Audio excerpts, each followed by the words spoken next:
चांदनी बेटी, आज तोहरा कारण हमारे बेटा के जिंदगी की गाड़ी पटरी पे आ गई। बेटी, अगर हम तोहरे खातिर कभी भी कोनो काम आ सकनी ना तो हम अपने आप के बहुत सौभाग्यशाली समझब। अरे नाना, इतना और बड़प्पन है।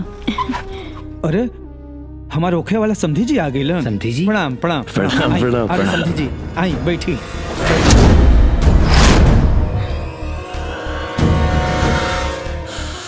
रोशनी, ये तोहफा देवे खातिर बुलौले बाड़ू यहाँ पर। बाबा, दीदी के माफ कर दे बाबा। कौन दीदी? कैसन दीदी? ये लड़की से हमरा कोनो रिश्ता नहीं है। एकरा से कह दे कि यहाँ से चल जाए। चौधरी साहब, ये सब का हो रहल बा? अरे पापा, हम बताओ तानी। ये चांदनी दीदी चौधरी साहब के बड़ी पोती बाड़ी। चांदनी दीदी भी वो प्रेम कुमार के जाल में फंस गई रहे।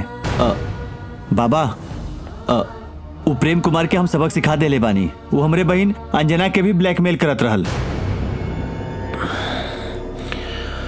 बात चांदनी दीदी के था। ये गंगा नियन एकदम पाक बाड़ी।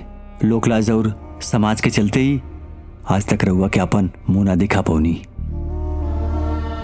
हम तो दीदी के पहली नजर में पहचान गिल रही, बाकी अपन परिचय ना दे पैनी काहे कि हमरा डर रहे कि दीदी हमरा के छोड़ के कहीं चल ना जाइए। हमरा के माफ करता दीदी।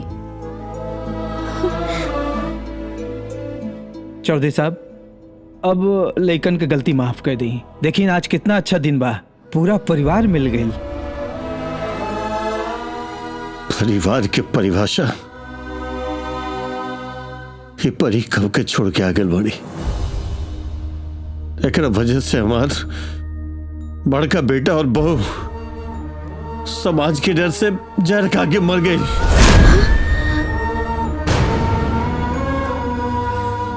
रहुआ कहल मानी एकरा के माफ कर दी।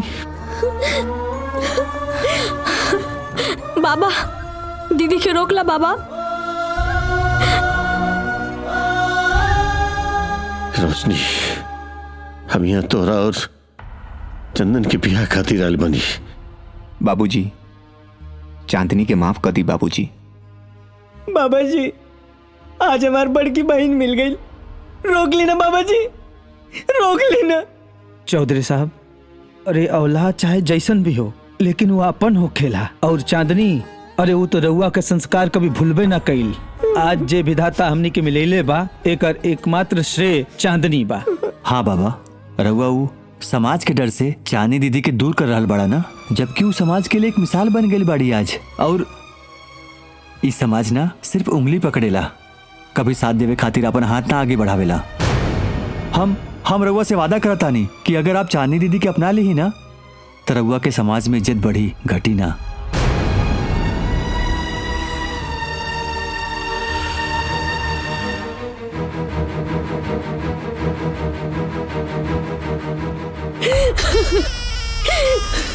मम्मी पापा, हमरा के माफ कर दी। हम नादानी के चलते रउआ लोग अपन जान दे देले और बाबा भी हमके माफ नहीं के करल बाड़े। हे भगवान, हम का करी? हे भगवान, हम का करी? दीदी, तोरा बाबा के मिलाए खातिर हम और चंदन ही प्लान बनेले रही जा। उनकर गुस्सा जायज बा, वो तोरा बहुत प्यार करेलन। तोहार फोटो वो आज भी अपन अलमारी में रखले बाड़न। हाँ, रोज देख के रोवेलन। हमरा भरोसा बा कि वो तोरा माफ कर दिए।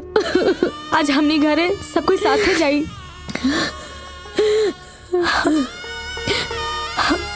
हम तो सोच ले बानी कि हम अपन दीदी के उनकर बाबुल के गलियां पहुंचा के ही रहब। रोशनी, पूछे ही लड़की से कि रोवत काहे बाड़ी।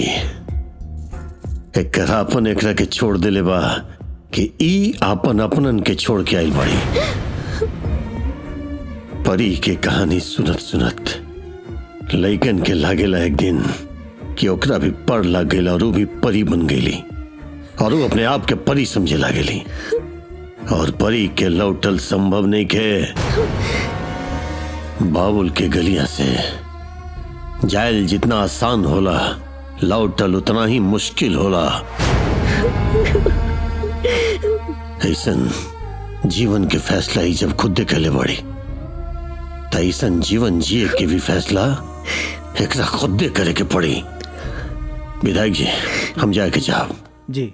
ऐसे कि हमरा अपना पोती के ब्याह के खबर हमरा अपना गांव समाज और अपन रिश्तेदारन के बीच में देवे के बाद चलिए प्रणाम। प्रणाम। जे हमरा खानदान के मान मर्यादा और सम्मान के जानेला वो हमरा साथ आके गाड़ी में बैठ सकेला, वरना हम जा रहल बानी।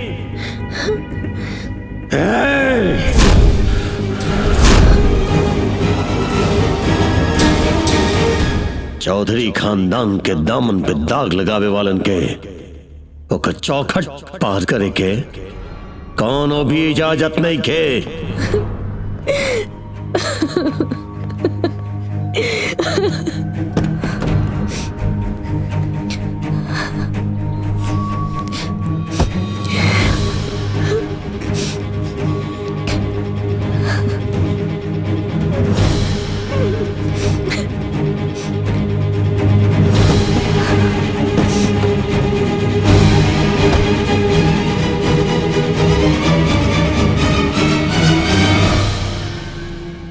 चिंता मत करा, सब ठीक हो जाएगी।